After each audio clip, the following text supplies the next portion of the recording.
اعوذ باللہ من الشیطان الرجیم بسم اللہ الرحمن الرحیم الحمد للہ رب العالمین والصلاة والسلام علی سید الانبیاء والمرسلین وعلی آل سید الانبیاء والمرسلین وبارک وسلم۔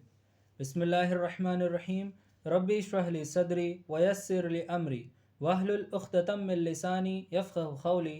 صدق اللہ العظیم وصدق مولانا رسولہ الکریم۔ السلام علیکم ورحمۃ اللہ وبرکاتہ۔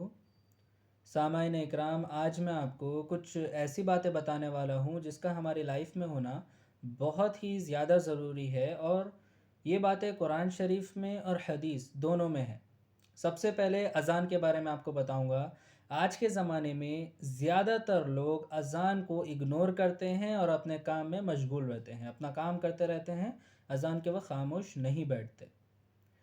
اور اللہ تعالیٰ ایسے لوگوں کو نہیں بخشیں گے، کبھی نہیں بخشیں گے، جو اذان کو سنتے ہیں اور اس کا احترام نہیں کرتے۔ تو اذان کے بارے میں حدیث میں ہمارے پیارے رسول حضرت محمد مصطفیٰ صلی اللہ علیہ وآلہ وسلم نے فرمایا ہے کہ اگر ایک آدمی اذان کے وقت خاموش ہو کر اس اذان کو سنے غور سے اور ریپیٹ کرے تو اللہ تعالیٰ اسے 1,00,000 نیکی کا ثواب عطا کریں گے۔ تو وہاں پر اس وقت عورتیں بھی موجود تھیں، تو وہ پوچھیں کہ یا رسول اللہ، یہ تو آدمیوں کے لیے ہیں، ہم عورتوں کے لیے کیا ہے؟ تو رسول اللہ صلی اللہ علیہ وآلہ وسلم نے فرمایا کہ اگر عورت بھی اذان کے وقت خاموش ہو کر اذان کو سنے، اسے ریپیٹ کرے، تو میرا وعدہ ہے کہ اللہ تعالیٰ اس عورت کو 2,00,000 نیکی کا ثواب عطا کریں گے۔ تو اس حدیث سے صاف معلوم ہو جاتا ہے کہ اذان کی اہمیت کتنی ہے، اور اذان کا احترام ہر مسلمان عورت اور آدمی پر فرض ہے۔ اور دوسری بات میں آپ کو بتاؤں گا نماز کے بارے میں۔ قرآن شریف میں سورہ بقرہ آیت نمبر 238 میں اللہ تعالیٰ نے فرمایا ہے کہ اے مسلمانوں، ساری نمازوں کو پابندی سے ادا کرو، خصوصاً بیچ کی نماز یعنی عصر کا بڑا اہتمام کیا کرو، اور اللہ کے سامنے ادب سے کھڑے رہا کرو، یعنی ادب سے کھڑے ہو کر نماز ادا کرو، یہ اللہ تعالیٰ نے فرمایا ہے۔ اور اسی کے نیچے 239 آیت میں اللہ تعالیٰ نے فرمایا ہے کہ اگر تم کو خوف ہو، خواہ تم پیدل ہو یا سوار ہو، جس حالت میں بھی ہو، نماز پڑھ لو۔ اور حدیث میں بھی رسول اللہ صلی اللہ علیہ وآلہ وسلم نے فرمایا ہے کہ مسلمان اور کافر کے درمیان فرق صرف نماز ہے، اور جس نے نماز چھوڑی اس نے کفر کیا، یعنی جو نماز نہیں پڑھتا وہ کفر کرتا ہے، یہ بات حدیث میں ہے۔ اور آج کے زمانے میں ہم 2% لوگ بھی نماز ادا نہیں کرتے، 2% لوگ بھی نماز ادا نہیں کرتے۔ اس کی وجہ ہے دنیا کی محبت، اور دنیا کی محبت ہمارے دل میں اس قدر اتر چکی ہے جس کی کوئی حد نہیں۔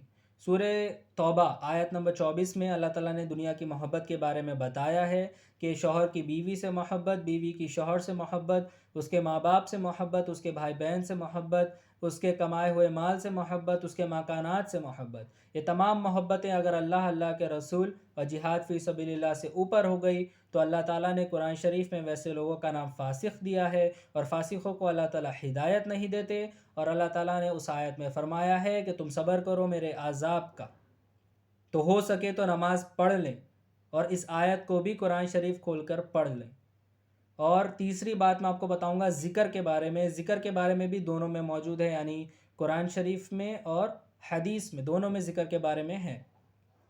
سورہ نساء آیت نمبر 103 میں اللہ تعالیٰ نے فرمایا ہے جب تم نماز ادا کر چکو تو اس کے بعد اللہ کی یاد میں لگ جاؤ، اللہ کے ذکر میں لگ جاؤ، اٹھتے بیٹھتے چلتے پھرتے سوتے جاگتے دائیں کروٹ بائیں کروٹ ہر وقت اللہ کے ذکر میں رہو۔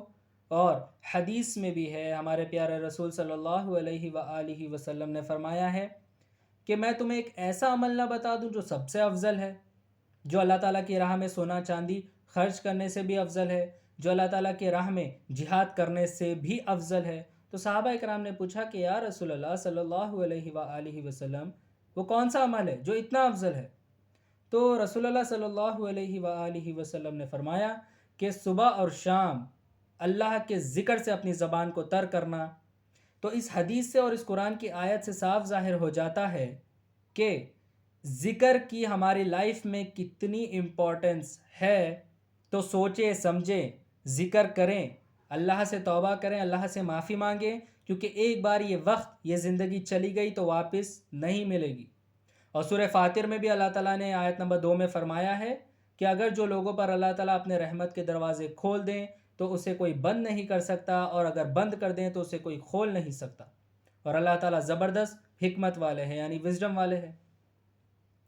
ہم یہ دنیا میں زیادہ تر اس لیے مشغول ہو گئے ہیں رزق کے پیچھے، ہم رزق کے پیچھے زیادہ بھاگتے ہیں، تو اللہ تعالیٰ نے اس کا بھی سولیوشن دیا ہے رزق کے لیے، رزق کمانے کے لیے، رزق ملنے کے لیے، کہ اللہ تعالیٰ نے فرمایا ہے فجر سے آدھا گھنٹہ پہلے سے لے کر سورج نکلنے تک اللہ کی تسبیح کیا کرو، اللہ کی یاد میں رہا کرو، یعنی اللہ کا ذکر کرا کرو، اور عصر سے لے کے سورج ڈوبنے تک۔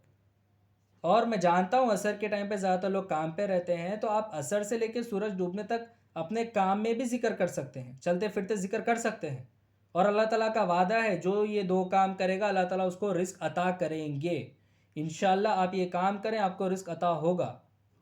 اور میں یہ بھی بولنا چاہتا ہوں کہ جو رزق کے لیے صبح نکلتے ہیں، تو رزق کی تلاش میں جو لوگ نکلتے ہیں تو وہ چلتے پھرتے بھی ذکر کرا کریں، ذکر میں رہا کریں، رزق عطا ہوگا۔ صبح کے وقت بھی اگر کوئی رزق کے لیے نکلتا ہے تو ذکر میں نکلا کریں، ذکر کرتے ہی رہا کریں۔ بہت زیادہ امپورٹنس ہے ہماری لائف میں ذکر کی۔ اور ایک واقعہ میں آپ کو بتانا چاہوں گا ہمارے مولا علی علیہ السلام کا، جس میں مولا علی علیہ السلام ظہر سے عصر کے درمیان بیچ کام کیا کرتے تھے، محنت کیا کرتے تھے، تو مولا علی علیہ السلام کو 2 کلو کھجور ملتے تھے۔ تو ایک دن مولا علی علیہ السلام وہ 2 کلو کھجور اپنی کمر پر رکھ کر جا رہے تھے کہ باغ کا مالک آواز دینے لگا کہ اے علی تھوڑا کام اور کر لو اور کھجور لے جاؤ۔ تو ہمارے مولا نے کہا کہ بس 2 کلو کھجور بہت ہے، 1 کلو میرے بچے کھائیں گے، 1 کلو مدینے کے غریب بچے کھائیں گے۔ تو باغ کا مالک کہنے لگا کہ اے علی 4 پیسے کمانے میں کیا حرج ہے؟ تو مولا نے ایک جملہ کہا جو شیروں جیسا تھا۔ وہ جملہ یہ تھا کہ مولا نے فرمایا رزق حرام ہو تو عذاب ہوتا ہے، حلال ہو تو حساب ہوتا ہے۔ تو میں آپ کو یہی کہنا چاہتا ہوں اس واقعے سے کہ اگر کوئی حرام کماتا ہے تو وہ چھوڑ دے، کیونکہ عذاب ہے مرنے کے بعد، اور جو حلال کماتا ہے وہ فضول خرچی چھوڑ دے، کیونکہ حساب بھی دینا ہے اللہ تعالیٰ کو۔ اور ہو سکے تو جھوٹ نہ بولیں، کیونکہ قرآن شریف میں اللہ تعالیٰ نے فرمایا ہے کہ جو بندہ جھوٹ بولتا ہے اس پر اللہ تعالیٰ کی لعنت آتی ہے، اور اللہ تعالیٰ اس پر ایک شیطان مسلط کر دیتے ہیں، اور اللہ تعالیٰ کی لعنت آتی ہے۔ تو آپ سوچیں، مرنا سب کو ہے، موت برحق ہے، جانا اللہ کے پاس ہے، تو کیا ہم تب اللہ تعالیٰ کے سوال کا جواب دے سکیں گے؟ کیا اللہ تعالیٰ کے سامنے کھڑے ہو سکیں گے؟ نہیں ہو سکیں گے ایسی حرکتیں کر کے۔ تو ان باتوں پر عمل کریں، کوشش کریں، لوگوں کے لیے دعا کریں کہ ہر انسان اس بات پر عمل کرے، اور ہو سکے تو اس ویڈیو کو شیئر کریں زیادہ سے زیادہ۔ So follow the rules of رسول اللہ اینڈ اہل بیت، it is very very very important in our life. So کوشش کریں دنیا میں مشغول ہونے سے بچنے کی۔ وما علینا الا البلاغ المبین۔